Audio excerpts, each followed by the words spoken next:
könüle axan duygular, sözlere sığmayan gizli sehirdir.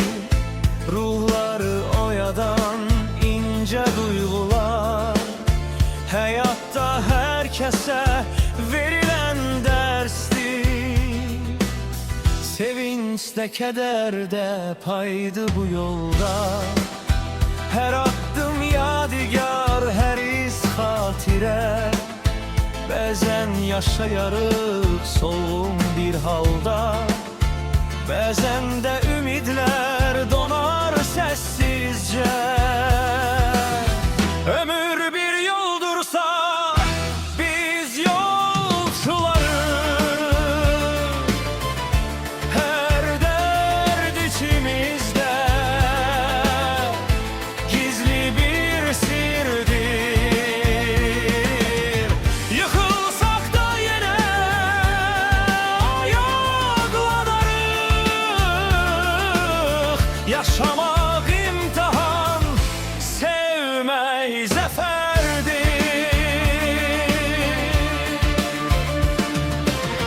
Külək kimi keçər bəzən anımız, səssiz ağlayarıq, gizli yanarıq. Bir damla təsəlli arar qəlbimiz, bir sözlə dirilər, bəzən sınarıq.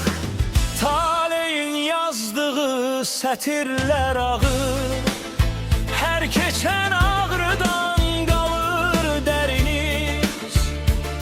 Gecələr qaranlıq, ümid çağırır, işığa aparır dözən qəlbimiz.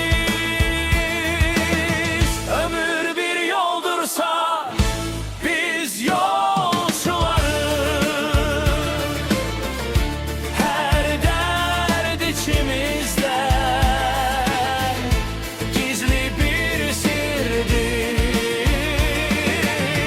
Yıkılsak da yine ayaklanarız. Yaşamak imtihan, sevmek zaferdir.